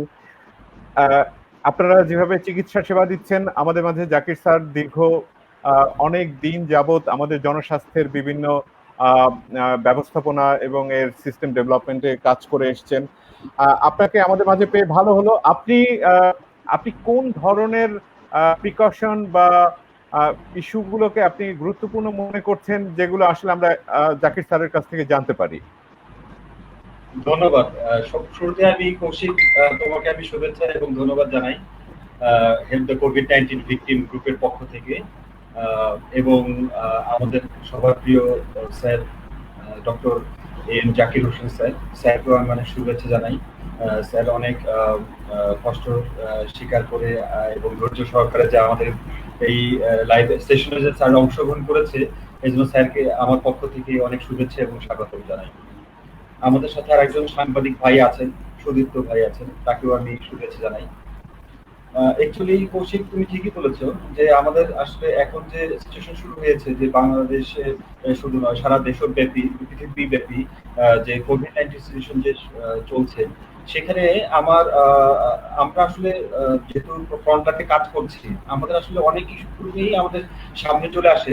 আমরা চেষ্টা করি এটা যথেষ্ট মনোযোগ সহকারে ইন্টারনেটের মাধ্যমে অথবা বিভিন্ন রকম যারা বিশেষজ্ঞ আছেন, যেমন জাকির হোসেন স্যারের মতো বিশেষজ্ঞ আছেন, তাদের মতামত আমাদের ক্ষেত্রে খুবই গুরুত্বপূর্ণ।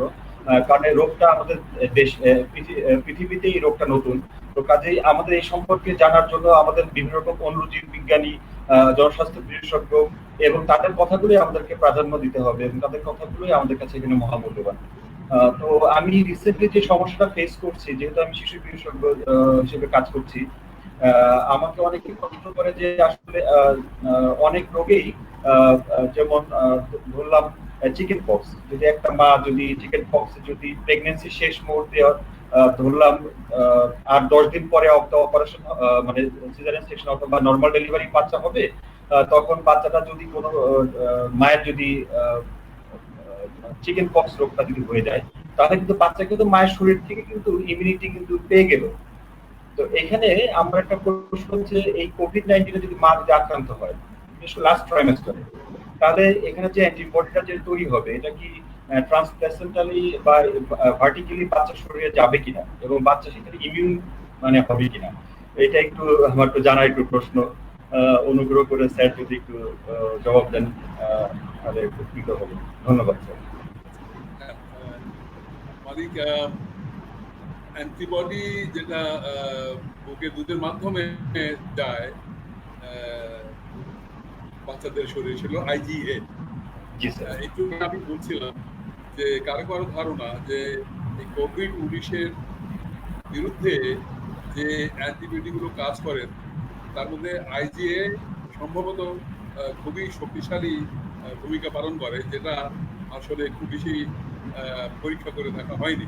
সবসময় আমরা আইজিএম আইজিজি নিয়েই কিন্তু মাথা ঘামাই।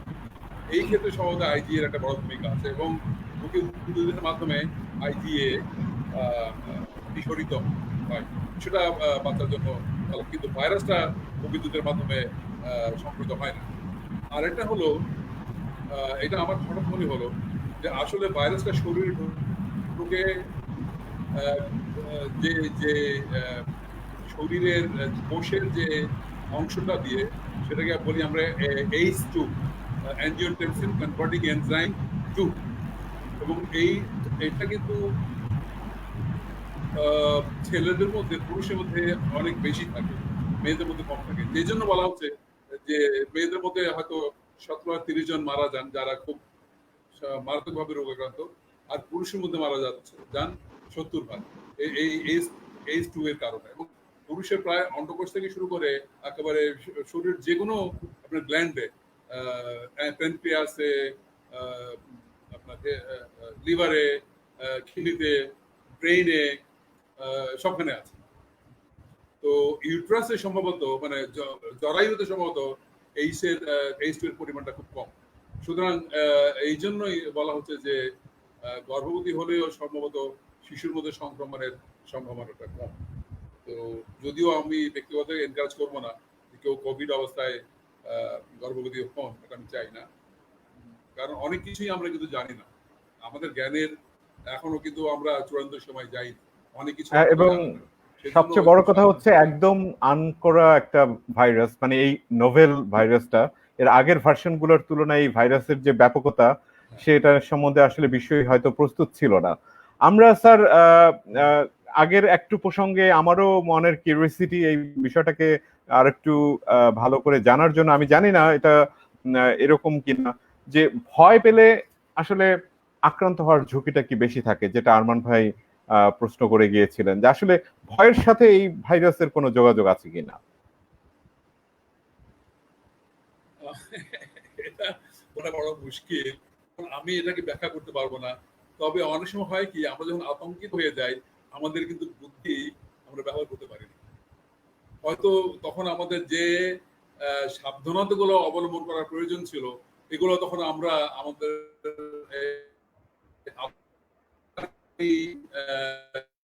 স্থির বুদ্ধির নিয়ে আমরা বিবেচনা করতে পারি না যে কোনটা সাবধানতা কোনটা সাবধানতা না, এবং আতঙ্কগ্রস্ত আমরা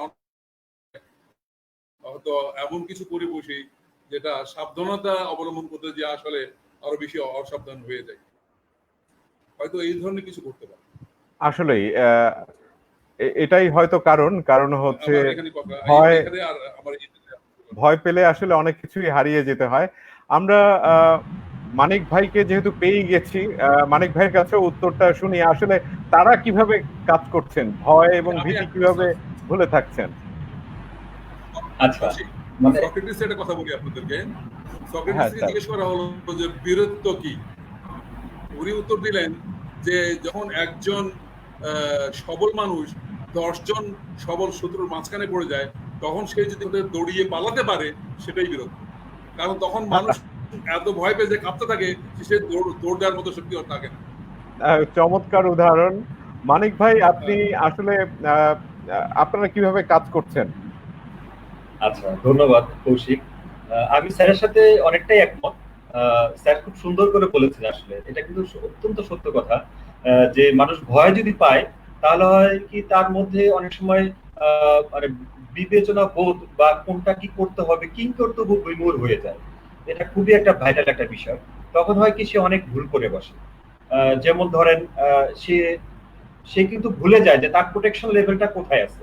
সে হয়তো খুব প্রোটেক্টেড, কিন্তু সে নিজের প্রতি ইনসিকিউরিটি সে ফিল করে যে আমি হয়তো বা প্রোটেকশন আমার ওই পরিমাণে নাই।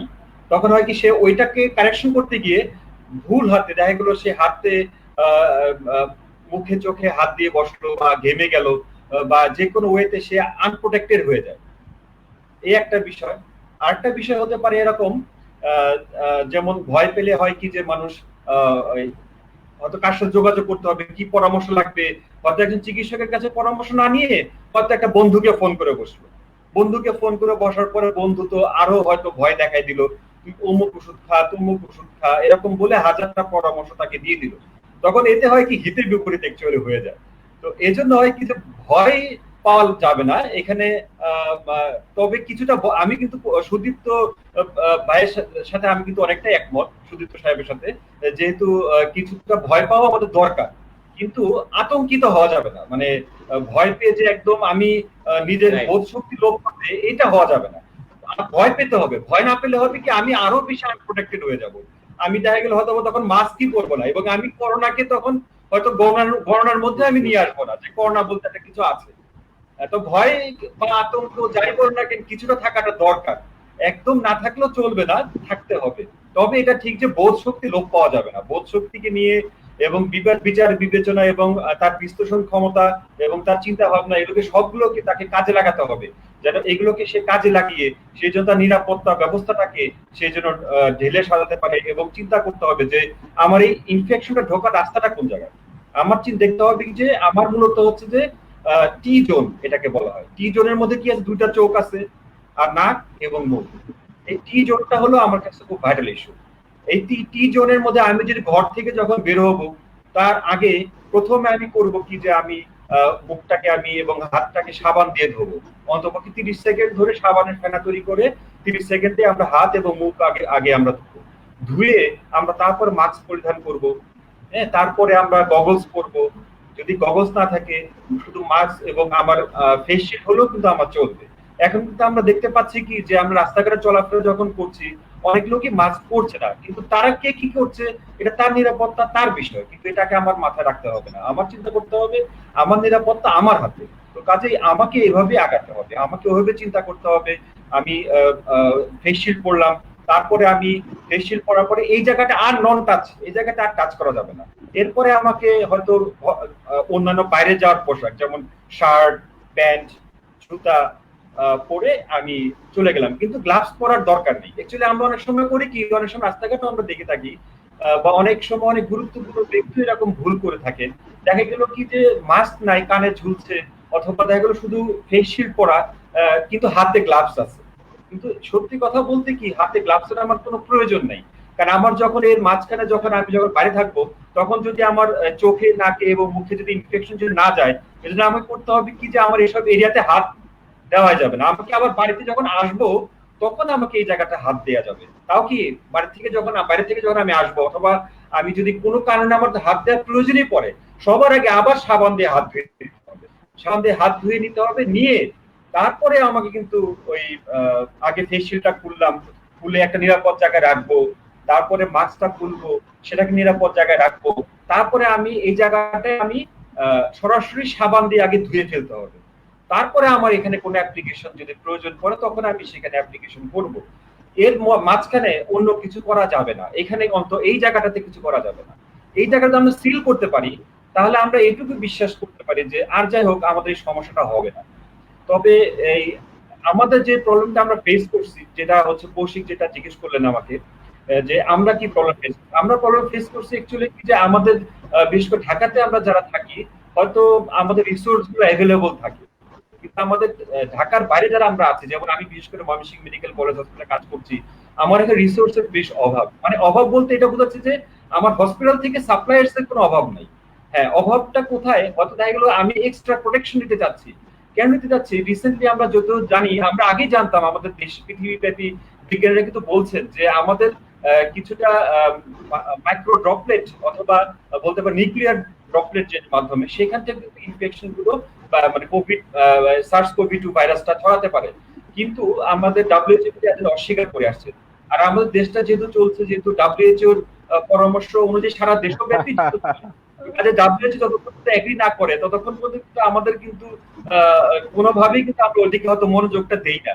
কিন্তু হ্যাঁ, WHO এখন অফিসিয়ালি না হলেও তাদের একজন ডিরেক্টর লেভেলের একজন ভদ্রলোক উনি কিন্তু স্বীকার করেছেন, হ্যাঁ আমাদের মাইক্রো ড্রপলেট বা নিউক্লিয়ার ড্রপলেটের মাধ্যমেও কিন্তু আমাদের ভাইরাস ছড়াচ্ছে। তবে হ্যাঁ, তারা বলেছেন যে এটা নিয়ে তারা সামনে লিখিতভাবে তারা এটাই জবাব দিবেন একটা, এবং এই জবাবটা অফিসিয়ালি যখন আসবে তখন আমরা বিস্তারিত বুঝতে পারবো। তবে এখন আমরা যেটা বুঝতে পারছি যে মাইক্রো ড্রপলেটটা হচ্ছে, এটা মূলত দুইটা জায়গাতে হয়। একটা হলো কি এসি রুম, যে এসি রুমটা হচ্ছে বদ্ধ থাকে, এবং আরেকটা হলো কি যে যেটা হচ্ছে মার্কেট প্লেস, দেখা গেল একটা দোকান যেখানে এসিও চলছে, অনেক লোকের সমাগম আছে, এবং মার্কেট প্লেস যেখানে অনেক লোকজন আছে, সেখানে কেউ হাঁচি কাশি দিলে সেখান থেকে নিউক্লিয়ার ড্রপলেটটা হয়তো বা ওই রুমের মধ্যে নিউক্লিয়ার ড্রপলেট হিসেবে কাজ করবে। কিন্তু এছাড়া যে আমরা যে বাইরে যে কোথাও যদি যাই, যেটা অবদ্ধ রুম, যেটা বদ্ধ না বা যেটা খোলা জায়গা, সেখানে কিন্তু এই জিনিসটা কাজ করবে না। সেখানে কিন্তু WHO যে আগের কথাটা ছিল যে মাইক্রো ড্রপলেট অথবা নিউক্লিয়ার ড্রপলেটটা ছড়ায় না, হ্যাঁ সেটা তাদের কথা, ওই জায়গাটা ঠিক ছিল। কিন্তু এখন তারা এই জায়গা তারা ধ্যান ধারণা পরিবর্তন করে নিয়ে আসছে। এখন আমাদের সমস্যাটা হচ্ছে কি, যখন আমরা এসি রুমে যখন যাচ্ছি তখন আমাদের নিরাপত্তা ব্যবস্থাটা ওইরকম আরো স্ট্রংলি নিতে হবে, যেন সেটা আমাদের ওভারঅল যেটা আমাদের যে বলা হয় পার্সোনাল প্রোটেক্টিভ ইকুইপমেন্টস, এর মধ্যে গুরুত্বপূর্ণ হলো কি যে আমাদের মাস্ক, এই মাস্কটা হতে হবে কি খুব অরিজিনাল হতে হবে। আমাদের দেশটাতে আসলে হয় কি যে অরিজিনাল জিনিস পাওয়াটা খুবই ডিফিকাল্ট হয়ে যায়। যেমন ধরেন আমরা যদি যে বিশেষ করে আমি ময়মনসিংহে থাকি, আমার জন্য অরিজিনাল খুঁজে বের করাটা মানে ঘাম ঝরানো একটা বিপদের মতো। এখানে আমি কখনোই কোনো কিছু সহজে পাবো না, আমাকে নির্ভর করতে হয় ঢাকা সাপ্লাইয়ের উপরে। এখন ঢাকার থেকে যখন একটা প্রোডাক্ট আসার পর যখন আমি স্ক্যান করে দেখলাম নেটে, যেমন 3M এর যে মাস্ক গুলো, যেমন N95 মাস্ক গুলো, যেটা আমাদের খুব ডাক্তারদের জন্য অ্যাকচুয়ালি আমি মনে করি সবসময় পরা উচিত, এগুলো আমরা যখন স্ক্যান করে দেখি তখন দেখা যাচ্ছে যে এদের লট নাম্বার অথবা এদের কোনো কিছু মিলছে না। তখন হয় কি যে আমরা একটা ইয়ের মধ্যে পড়ে যাই, মানে একটা দ্বিধাদ্বন্দ্বের মধ্যে পড়ে যাই। এই জন্য হয় কি যে আমরা যারা দূর দূরান্তে আছে আমাদের জন্য এগুলো খুব সমস্যা হচ্ছে, এবং আমরা দেখা যাচ্ছে যে অনেক সময় ভয় এবং আতঙ্ক তো আমাদেরও আছে। অ্যাকচুয়ালি ডাক্তাররা যে ডাক্তাররা মানুষ, তাদেরও কিন্তু ভয় আতঙ্ক তাদের মধ্যেও আছে। কিন্তু এই যে ভয় আতঙ্কটা আমাদের যে মিনিমাইজ করার জন্য যে আমাদের নিরাপত্তা সামগ্রী যদি আরেকটু যদি অ্যাভেলেবল হয় এবং যদি মূল্যমান এবং এগুলোর যদি অথেন্টিসিটি যদি একটু ভালো হয়, তাহলে আমাদের জন্য সুবিধা হয়। এবং আমরা যদি এগুলো রেগুলার যদি আমরা পেয়ে যাই, আমরা এটা ব্যবহার করতে, তাহলে আমাদের জন্য সুবিধা হয়। তো আমি আসলে আমি এই কৌশিক এখানে সুদীপ তো আছেন এখানে, তো সুদীপর জন্য জি জি জি স্যার। বলে রাখি, কারণ আমি পেপারে পড়ি তো। আমি ইনফ্যাক্ট ইউএইচ এবং ওই দুটাই ডেইলি আমি পড়ি, আমার ঘরে রাখি। তো ওখানে একটা জিনিস কিন্তু থ্যাংক ইউ স্যার। স্পষ্ট হয়ে আসে না, সেটা হলো যে এই যে 3060 জন, 3085 জন, 2700 জন আজকে পাওয়া গেল। আমরা জানি যে যদি পরীক্ষা কম হয় রোগী কম হবে, পরীক্ষা বেশি হলে রোগী বেশি হবে। তাহলে আমি তো এক ডেটার সাথে আরেকটা তুলনা করতে পারছি না। তুলনা করার উপায়টা কি? তুলনা করার উপায় হলো, আমি কৌশিক আমি একটা পাঠিয়েছিলাম আপনাকে একটা গ্রাফ, যে আসলে প্রত্যেক দিন কি হারে ধনাত্মক বা পজিটিভ পাওয়া যাচ্ছে। হারটা কি, সংখ্যা না, হারটা ইম্পর্টেন্ট, গুরুত্বপূর্ণ হলো হারটা। কোন দিন এবং 12তম সপ্তাহ থেকে আজ পর্যন্ত হার কিন্তু 21 থেকে নিয়ে 23 পর্যন্ত, কোনোদিন 22 এবং 13তম এবং 14তম সপ্তাহে কিন্তু 23-এর উপরে গেছে, 24 পর্যন্ত গেছে।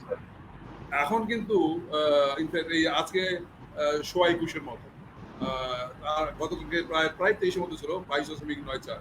এর আগে 19 ছিল। ওইগুলো হলো আসলে গুরুত্বপূর্ণ।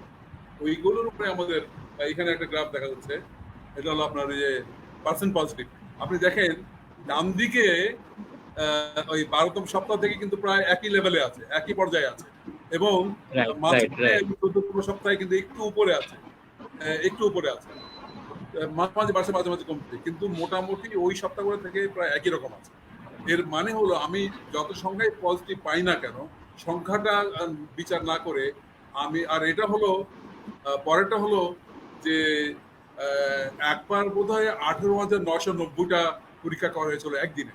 কারণ আমি যদি এই 18,990টা যদি প্রত্যেক দিন করতাম, তাহলে আমি কি হারে পজিটিভ পেতাম। এইটা হলো পরেরটা, লাল রঙেরটা হলো সেটা। এখানে দেখেন মোটামুটি একই রকম আছে, আসলে কিন্তু পারছে না। এবং এটা কিন্তু অবাক করার মতো, কারণ পৃথিবীর কোনো দেশে কিন্তু এই 7ম সপ্তাহ পর্যন্ত এই লেভেলের নাই, হয় আরো উপরে উঠে গেছে, না নিচে নেমে গেছে। আমাদের কিন্তু একটা এই সারিতে চলছে। এই দুটো গুরুত্বপূর্ণ জিনিস আমাদের জানতে হবে। একটা হলো এই যে প্রত্যেক দিনের যে পরীক্ষার সংখ্যাটা বাড়ছে, যে পরিবর্তিত হচ্ছে, এইটা কিন্তু গুরুত্বপূর্ণ ফল দিচ্ছে না। আমাকে বিচার করতে হবে যে প্রত্যেকদিন আমি একই সংখ্যায় পরীক্ষা করতাম, তাহলে কি কতটা পজিটিভ, সেটা হলো এই লাল রঙের। স্যার আমি এই প্রসঙ্গে স্যার আমি আসলে কয়েকটা বিষয়, যারা দেখছেন আজকের এই অনুষ্ঠান, আসলে আমি নিশ্চিত যে আমাদের মতোই হয়তো কয়েকটা প্রসঙ্গে আপনারা হয়তো ভাষাই আপনাদের হারিয়ে গিয়েছে, যেখানে একজন ডাক্তারকে আসলে কি বলে ফেস মাস্ক থেকে শুরু করে পিপি অথবা N95 এটা কিনতে হয়, তাকে খুঁজতে হয় যে ময়মনসিংহ শহরে সেটা আছে কিনা। এরকম একটা পরিস্থিতিতে তারা আমাদের স্বাস্থ্যসেবা দিয়ে যাচ্ছেন। আর সবচেয়ে অদ্ভুত বিষয় হচ্ছে সমস্ত বিশ্বে যেখানে এই যে গ্রাফটা আমরা দেখছি, সেখানে এটা একটা নির্দিষ্ট একটা তালে এটার উন্নতি হতে থাকে, একটা সময় পর্যন্ত এটা সামনের দিকে বাড়তে থাকে, তারপরে একটা সময় এটা স্ট্যাটিক অবস্থাতে থাকে, তারপর নিচে নামতে থাকে। টেস্টিং এর উপরে বেস করে এই যে আমাদের বিভিন্ন ধরনের গ্রাফ তৈরি হচ্ছে, সেই টেস্টিং প্রসঙ্গে আমরা কিন্তু বিগত 15 দিন যাবৎ দুটো খুবই অভূতপূর্ব ঘটনা আমরা কিন্তু দেখেছি। একটা হচ্ছে সরকারের যে টেস্টিং এর জন্য নিয়োজিত একটা বেসরকারি সংস্থা, তারা মিথ্যা টেস্টিং রিপোর্ট দিয়েছে। এবং আরেকটা হচ্ছে এই এখন যেটা টক অফ দ্য টাউন, আপনার একটা হসপিটাল, যে হসপিটালে থেকে ফেক রিপোর্ট দেওয়া হয়েছে। এরকম একটা পরিস্থিতিতে যে পরিমাণ টেস্ট হচ্ছে আমাদের দেশে, প্রতিদিন 15,000 থেকে 18,000 টেস্ট হচ্ছে, এবং প্রতিদিন 3,000 থেকে 4,000-এর মধ্যে থাকছে হচ্ছে করোনা শনাক্তের পরিমাণ। এবং প্রতিদিন মৃত্যুর সংখ্যা থাকছে 30 থেকে 40 এবং বিগত 1 মাস যাবত এই একইভাবে চলছে। এই বিষয়টাকে স্যার আপনি আজকের এই অনুষ্ঠানের শেষ পর্বে এসে একদম আমরা শেষ পর্যায়ে চলে এসেছি, এই বিষয়টা দিয়ে যদি আমাদেরকে সার্বিক পরিস্থিতি আপনি একটু তুলে ধরেন এবং আপনার কথা দিয়েই আসলে আমরা আজকের এই অনুষ্ঠান শেষ করব। তার আগে আমি একটু বিদায় নেই। আজকে আমাদের মাঝে ছিলেন ডক্টর মানিক মজুমদার, আমাদের মাঝে আছেন ডক্টর সুদীপ সালাম, মিস্টার সুদীপ্ত সালাম। আপনাদেরকে অনেক ধন্যবাদ, আমাদের মাঝে এতক্ষণ সময় দিয়েছেন। অনেক ধন্যবাদ আপনাদেরকে স্যার আমি অনুষ্ঠান আয়োজন করার জন্য। একজন একটা প্রশ্ন করেছিলেন যে ওই হার্ড ইমিউনিটির কথা। হ্যাঁ, ওই প্রসঙ্গটা স্যার আপনি স্পেনের কথা। হ্যাঁ, এখানে একটু বলে নেই, সুদীপ্ত বাবুর কাজে লাগবে এটা। সেটা হলো যে এই সংক্রমিত হওয়ার পরে কতদিন রোগ প্রতিরোধ শক্তি শরীরের মধ্যে থাকে। এইটা ওই যে সার্স ওয়ানের কথা বলছিলাম, তখন দেখা গেছে কেউ পেয়েছেন 9 মাস, কেউ পেয়েছেন 6 মাস, কেউ পেয়েছেন 1.5-2 বছর, কেউ খুব কম 3 বছর পেয়েছেন। ধরে না হয় 1 থেকে 2 বছর হয়তো পাওয়া যাবে এই কি বলে অ্যান্টিবডিটা।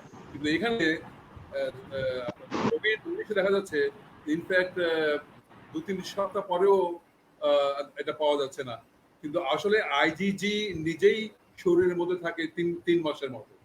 3 মাসের মধ্যে যদি আরেকবার যদি শরীরের ওই জীবাণু ঢোকে, তখন এটা কিন্তু আবার খুব চাঙ্গা হয়ে ওঠে, খুব তাড়াতাড়ি শরীরের মধ্যে চলে আসে। আর যদি কোনো রোগ জীবাণু না ঢোকে, ওই জীবাণু না ঢোকে, তাহলে সে সুপ্ত অবস্থায় থাকে। আর ওই সময় যদি আপনি পরীক্ষা করেন, হয়তো তখন অ্যান্টিবডি কম পেতে পারেন। তবে মোদ্দা কথা হলো, যেহেতু ভাইরাসটা খুব পরিবর্তনশীল, হার্ড ইমিউনিটির কথাটা চিন্তা না করাই ভালো, এবং খুব বেশি দিন কিন্তু এটা শরীরে অ্যান্টিবডি থাকবে না, এটা মোটামুটি নিশ্চিত। তো হার্ড ইমিউনিটির কথা চিন্তা না করে। আর ওই যেটা সব পরে কথাটা বলছেন, যেটা শেষ করবো, সেটা হলো যে আমরা রোগতত্ত্ববিদরা বা আমরা চিন্তা করি যে কোনো মানুষের মধ্যে যে ঘটনাগুলো, এইগুলো কিন্তু যদি এগুলোকে আমরা বলি যদি স্বাভাবিক অবস্থায় ঘটতে থাকে বা প্রাকৃতিক অবস্থায় ঘটতে থাকে, এটা আমি যদি গ্রাফ করি, গ্রাফটা একটা নর্মাল কার্ভ, মানে চার্চে অথবা মন্দিরে যে ঘন্টাগুলো থাকে ওই রকম শেপ নেয়, মানে আস্তে আস্তে উঠতে থাকে, উপরে কিছু থাকে, তারপর আস্তে আস্তে নামতে থাকে। এখন যে গ্রাফগুলো আছে মনে হচ্ছে এখন উপরের মধ্যেই আছে, এখন সম্ভবত নিচে নামবে, যদি না এই কোরবানি ঈদের সময় একটা অঘটন না ঘটে, তাহলে কিন্তু এটা আস্তে করে আবার পড়ার দিকে যাচ্ছে বলে আমার ধারণা হয়। ধন্যবাদ স্যার, আপনি আমাদেরকে খুবই মূল্যবান সময় দিয়েছেন। আমরা আসলে একটা টপিকের মধ্যেই সীমাবদ্ধ ছিলাম না, আমরা একই সাথে আমরা আসলে 3টা শ্রেণী পেশার, খুবই গুরুত্বপূর্ণ 3টা শ্রেণী পেশার প্রতিনিধিত্ব আমরা এখানে দেখেছি, তাদের অবস্থা সম্বন্ধে জেনেছি। আপনি হার্ড ইমিউনিটি থেকে আমাদের প্রতিদিনের সতর্ক অবস্থা থেকে সারা বিশ্বের যে করোনা ভাইরাস সংক্রান্ত যে সমস্ত আলোচনা অথবা গবেষণা চলছে তা নিয়ে আমাদের সামনে খুব চমৎকার একটা আলোচনা আমাদেরকে উপহার দিলেন। আমরা আসলে অনেক সমৃদ্ধ হলাম। আমরা আপনাকে ধন্যবাদ জানাই। আমাদের অ্যাডমিন এই হেল্প দ্য কোভিড-19 ভিকটিমস এই গ্রুপটি ফেসবুকে আসলে করোনা প্রাদুর্ভাব দেখার পর থেকেই চালু হয়েছে। আপনিও এখানে একজন অ্যাডমিন হিসেবে আছেন এবং আমাদের এখানে প্রচুর ডাক্তার আছে, বিভিন্ন পেশার ডাক্তার আছেন, বিভিন্ন বিষয়ে তারা স্পেশালিস্ট। সেই ডাক্তাররা এখানে আসলে বিনামূল্যে ফোনে পরামর্শ দিয়ে থাকেন এবং প্রচুর করোনা আক্রান্ত মানুষ তারা এখানে আসছেন এবং তাদের আত্মীয় স্বজন তারা এই গ্রুপের সদস্য হয়ে এখান থেকে সেবা নিচ্ছেন। এবং আমাদের ডাক্তার অ্যাডমিন যারা আছেন তারা এমনকি রাত্র 2টা-3টার সময় বিভিন্ন সময়েও ফোন আসলে সেটাকে রেসপন্স করছেন। এবং আপনি যদি আমরা নিশ্চিত যে আসলে এতটুকু মানবিকতা এই সময়ে আসলে দেখানো প্রয়োজনই, এবং এটা আসলে এমন নয় যে আমি আক্রান্ত হব কি হব না সেটা নয়। এটা আসলে সবচেয়ে বড় কথা হচ্ছে যে আমাদের চোখের সামনে আমাদের স্বজনেরা মারা যাবে বা মারা যাচ্ছে, আমাদের প্রত্যেকের বাসায় আমরাও বয়স হচ্ছি, আমাদের বৃদ্ধ বাবা মা আছেন, সবার জন্যই এটা খুবই জরুরি। স্যার আপনি আমাদের সাথে থাকবেন, আমাদের গ্রুপটার জন্য দোয়া করবেন, আমরা যেন আরো ভালো সার্ভিস দিতে পারি। এর পেছনে আমাদের অনেক বন্ধুরা আছেন, সবার নাম এখানে স্মরণ করা যাচ্ছে না, কিন্তু আমরা সবাই জানি যে তারা নিরলস পরিশ্রম করছেন, রাত দিন খাটছেন। সবাইকে ধন্যবাদ দিয়ে এবং স্যারকে বিশেষভাবে ধন্যবাদ দিয়ে আমি ধন্যবাদ দিচ্ছি আপনাদেরকে, এবং আমি সৌভাগ্যবান এবং আমার এটা আনন্দ যে আমি এই দলের সদস্য, এবং আজকে আমাকে কথা বলার সুযোগ দিয়েছেন, আমি কিছু কথা বলতে পেরেছি। আমি এই জন্য সৌভাগ্যবান মনে করছি, জানি না কথাগুলো কতখানি কি কাজে লাগবে, বাট এই সুযোগ দেওয়ার জন্য ধন্যবাদ। ধন্যবাদ স্যার, আপনাকে আবারও ধন্যবাদ জানাচ্ছি আজকে আমাদের এই অনুষ্ঠানে থাকার জন্য। আপনারা যারা দেখলেন আজকের এই অনুষ্ঠানটি আসলে আমাদের এক ধরনের এক্সপেরিমেন্ট। আমরা চিকিৎসা সংক্রান্ত নানা বিষয় নিয়ে এতদিন আমরা আলোচনা করেছি, এখন আমাদের গণ্ডি এর বাইরে থেকে চিকিৎসার প্রতিদিনকার যে সমস্ত প্রয়োজন তার বাইরে থেকে জনস্বাস্থ্যকে আরো একটু বড় একটা জায়গা থেকে বড় একটা ফোকাস দিয়ে লেন্স দিয়ে আমরা দেখার চেষ্টা করেছি। এতক্ষণ আমাদের সাথে থাকার জন্য আপনাদেরকে অসংখ্য ধন্যবাদ, এবং এই গ্রুপের সাথে আপনারা থাকবেন। গ্রুপকে আরো সমৃদ্ধ করার জন্য আপনাদের পরিচিত যারা আছেন তাদেরকে গ্রুপের লিঙ্কটা শেয়ার করবেন, তাদেরকে অ্যাড করবেন। সবচেয়ে বড় কথা হচ্ছে যে এই গ্রুপে অনেক ডাক্তার আছেন, সারা বাংলাদেশে থেকে ডাক্তার আছেন, বিভিন্ন হাসপাতালের ডাক্তার আছেন, তারা প্রতিনিয়ত বিনা পয়সায় একদম সেবা দিয়ে যাচ্ছেন। আপনারা যদি গ্রুপটাতে যে এই করোনার সময় এই ধরনের একটা গ্রুপে সম্পৃক্ত থাকা আমাদের জন্য কতটা গুরুত্বপূর্ণ এবং কিভাবে এটা আমাদেরকে হেল্প করতে পারে, কষ্ট করে শোনার জন্য সবাইকে অসংখ্য ধন্যবাদ। হয়তো পরবর্তী প্রোগ্রামে আমাদের আবার দেখা হবে। ধন্যবাদ।